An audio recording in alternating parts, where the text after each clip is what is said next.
Hi, today is October 4th, 2025, and here are my poems for the day. The first one is poem number 1537 for the year, Tauranga.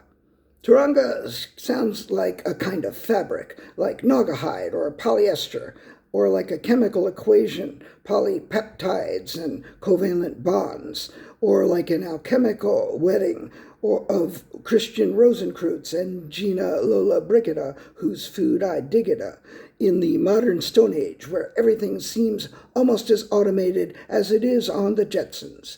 And there was a Ramones song, Durango 98, and a dance called the tango, and a drink called tang, and a spider called a tarantula, and a utensil called a spatula, and things on your shoes called spats, and Jimmy Durante and Auntie Mame, and Pirandello and lime green Jello, and the tarantella.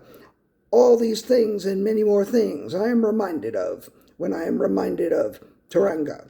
Poem number 1538, I miss the way the cellophane would shimmer and glisten in the wind, and the way the light in your eyes would shine purple incandescent and reflect off of the pristine ceiling. I miss the way we held hands underwater, breathing with our gills by windowsills laden with blueberry and cherry pies. I miss the rhythm of the clothespins and the silent singing that singed our genitals, and the way we prayed for it to rain indoors. I miss the timeless moments before time ran out, when we breathed sunshine into each other's eyes and lit up each other's lives and lived lifetime after lifetime together in an endless battle of love. Poem number 1539, The Surrealistic Sea. She was happy to be lost in a surrealistic sea, because recently she was embedded in Dadaistic granite, and the surrealistic sea was far more freeing and flowing. So she relaxed in the undertow while Dali-esque watches melted and Magrecian bowler hats floated above headless heads, and Chirican crickets chirped like cherries, and as trains pulled into metronomes. Perhaps one day she would have to return to the stultifying stone of Dada, but until that stultifying stone of Dada.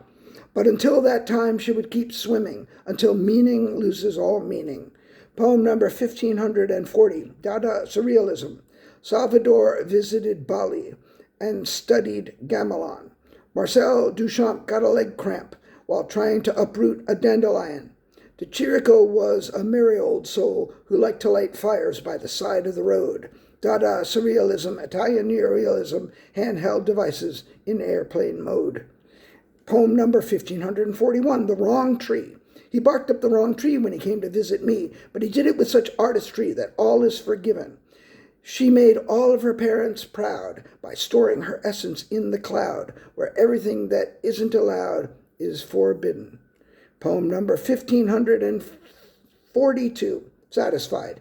If all of the drunken hordes would cut off all of their umbilical cords, if only all of the drunken hordes would cut off all of their umbilical cords, if only the piglets would put down their swords, I'd be satisfied. If only the heedless would empty their heads and eat all their spinach and take all their meds, if only the celibates came in their beds, they'd be satisfied. No need for frustration like Mick Jagger. Satisfaction's no matter of cloak and dagger. Sing with conviction and walk with a swagger, and you'll be satisfied. If only the rice could become unfried, and we could all mourn for the plants that have died. If only this couch was made of Naugahyde, it would be satisfied. And I think the last poem of the day, yes, 1543, Cup of Tea. Take a couple of ounces of jism, malign it with a malapropism, refract it through a dirty prism, and then let's have a cup of tea. Flush away the excrement, bury your head in wet cement. Give up oxygen for Lent, and then let's have a cup of tea. If I've told you once, I've told you 1,000 times, the emu will never be forgiven for her crimes. The ostrich will eat 100,000 limes, while the man from Mercury searches endlessly for warmer climes. If you can't stand the height, get out of the elevator. If you can't stand the cold, get out of the refrigerator. If you don't want to come, stop being a masturbator. And then let's have a cup of tea. All right, that's it. Thank you. I appreciate you.